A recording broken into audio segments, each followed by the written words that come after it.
Subscribe, share, like. అంతిమ దైవ గ్రంథం ఖురాన్ 20 తాహా. أعوذ بالله من الشيطان الرجيم بسم الله الرحمن الرحيم. అపార కరుణామయుడు పరమ కృపాశీలుడైన అల్లాహ్ పేరుతో.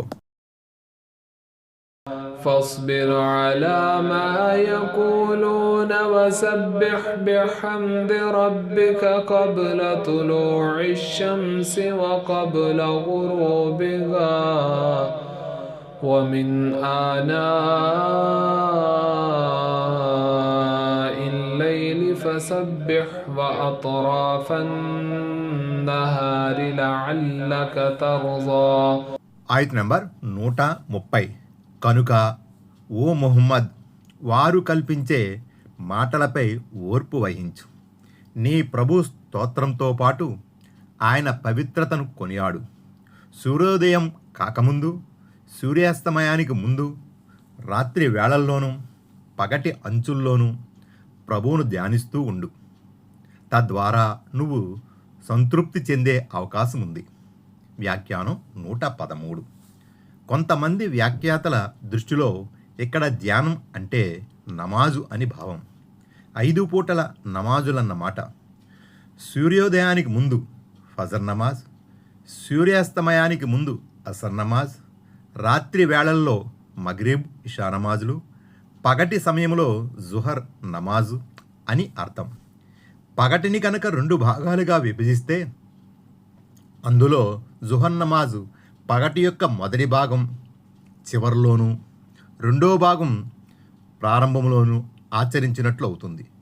అందుకనే మూలంలో అతరా ఫఅన్నహార్ పగటి అంచుల్లో అని చెప్పబడింది.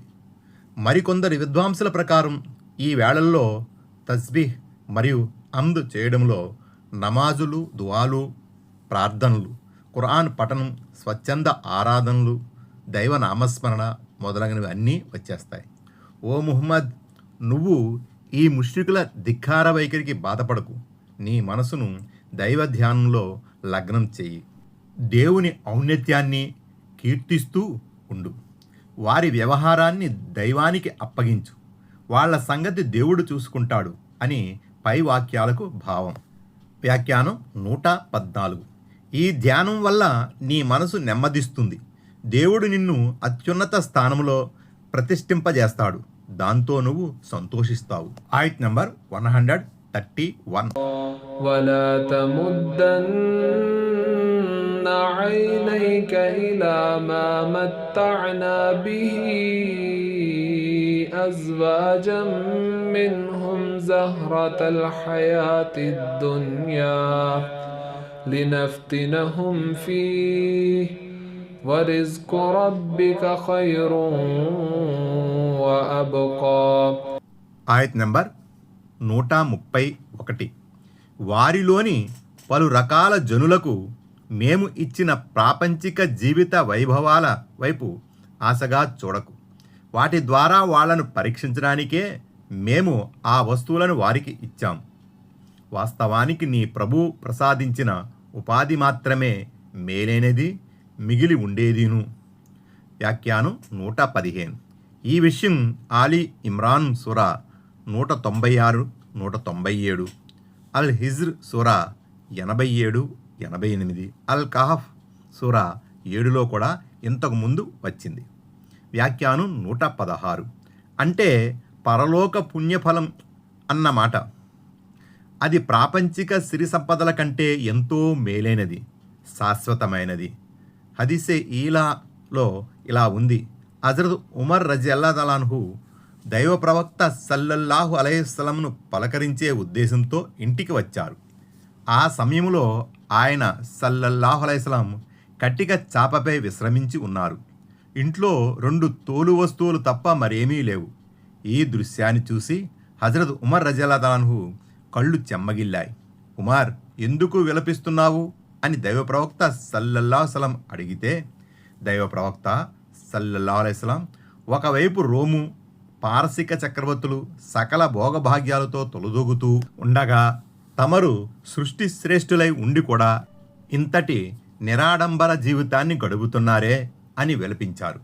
ఉమర్ రజలదాన్హు దానికి ప్రవక్త సల్లల్లాహు అలైహి వసల్లం, ఉమర్, నువ్వు ఇప్పటికీ సంశయంలో పడి ఉన్నావా? వారికి భోగభాగ్యాలు ప్రాపంచిక జీవితంలోనే ఇచ్చేయబడ్డాయి.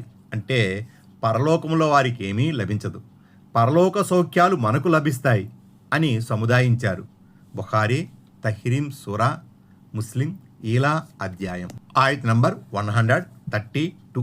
وأمر أهلك بالصلاة واصطبر عليها لا نسألك رزقا نحن نرزقك والعاقبة للتقوى. ఆయత్ నంబర్ 132. నీ కుటుంబీకులకు నమాజు గురించి తాకీదు చెయ్యి, నువ్వు సైతం దానిపై స్థిరంగా ఉండు. మేము నీ నుంచి ఉపాధిని అడగడం లేదు, పైగా మేమే నీకు ఉపాధిని ఇస్తున్నాము. చివరికి మంచి జరిగేది భయభక్తులకే. వ్యాఖ్యానం 117. ఈ ఆదేశం ప్రవక్తను ఉద్దేశించి ఇవ్వబడినప్పటికీ సమస్త ముస్లిం జగతి ఈ ఆజ్ఞాపాలన క్రిందికి వస్తుంది. ముస్లింలలో ప్రతి ఒక్కరూ తాము స్వయంగా నమాజు వ్యవస్థకు కట్టుబడి ఉండడంతో పాటు తమ ఇంటి వారులకు కూడా నమాజు గురించి ఆదేశించాలి. ఆయత్ నంబర్ 133. وقالوا لولا يأتينا بآية من ربه أولم تأتهم بينة ما في الصحف الأولى. ఆయత్ నంబర్ 133. ఈయన గారు తన ప్రభు తరపు నుంచి మా దగ్గరకు ఏదన్నా నిదర్శనాన్ని ఎందుకు తీసుకురాడు అని వారు అంటున్నారు. ఏమిటి? పూర్వ గ్రంథాల స్పష్టమైన నిదర్శనం వారి వద్దకు చేరలేదా? వ్యాఖ్యానం 118. అంటే వారు కోరినట్లుగా ఏదన్నా దైవ మహిమ ఎందుకు రాదు?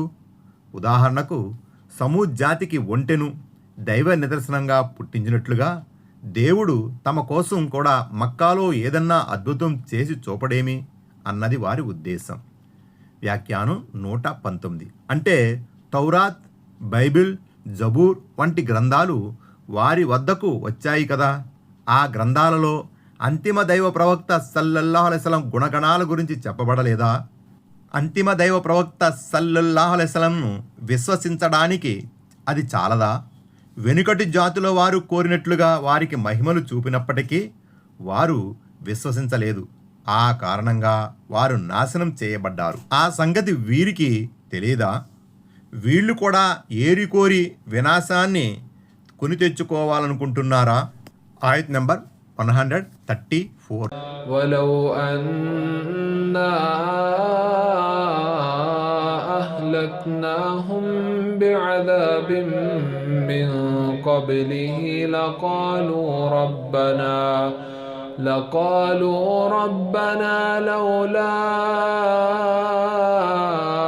أرسلت إلينا رسولا فنتبع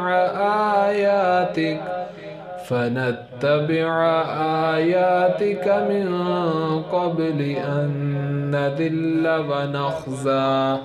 ఆయత్ నంబర్ 134. ఒకవేళ మేము ఇతని రాకకి ముందే ఏదైనా శిక్ష ద్వారా వాళ్లను అంతమొందించి ఉంటే, మా ప్రభు, నువ్వు మా వద్దకు ప్రవక్తను ఎందుకు పంపలేదు? పంపి ఉంటే మేము పరాభవానికి, అవమానానికి లోనవకముందే నీ సూచనను అనుసరించి ఉండేవాళ్లం కదా అని తప్పకుండా అని ఉండేవారు. వ్యాఖ్యానం 120. అంటే అంతిమ దైవ ప్రవక్త సల్లల్లాహు అలైహి వసల్లం అని భావం. ఆయత్ నంబర్ 135. كل متربص فتربصوا فستعلمون من أصحاب الصراط السوي ومن اهتدى. ఆయత్ నంబర్ 135. ఓ ప్రవక్త, వారికి చెప్పు, ప్రతి ఒక్కడూ ప్రతిఫలం కోసం నిరీక్షిస్తున్నాడు. కాబట్టి మీరు కూడా నిరీక్షించండి. సన్మార్గాన ఉన్నదెవరో, మార్గదర్శకత్వం ఎవరు పొందారో త్వరలోనే మీరు తెలుసుకుంటారు. వ్యాఖ్యానం 121. అసత్యం ఆధిపత్యం వహిస్తుందో లేక సత్యం గెలుస్తుందో త్వరలోనే తెలిసిపోతుంది. దీనికోసం అవిశ్వాసులు ఎదురు చూడాలి, విశ్వాసులు ఎదురు చూడాలి. వ్యాఖ్యానం 122. దేవుని తోడ్పాటు ద్వారా సాఫల్య భాగ్యం పొందేవారెవరో మీకే తెలుస్తుంది. ఈ తోడ్పాటు ముస్లింలకు లభించింది. తద్వారా ముస్లింలే సన్మార్గాన ఉన్నారని, ఇస్లాం అనుయాయులే దేవుని మార్గదర్శకత్వాన్ని పొందారని అనతి కాలంలోనే జగతికి తెలిసిపోయింది. సుబ్హానకల్లాహుమ్మ వ బిహమ్దిక అంటే ఓ అల్లాహ్ నీకు మహిమ మరియు స్తుతి. అష్హదు అల్లా ఇలాహా ఇల్లా అంత అంటే నీవు తప్ప వేరే దేవుడు లేడని నేను సాక్ష్యమిస్తున్నాను. అస్తగుఫిరుక వాతూబు ఇలైక్ అంటే నేను నీ క్షమాపణ కోరుతున్నాను మరియు నేను నీ వైపు పశ్చాత్తాపపడుతున్నాను. Please like, comment, share, subscribe.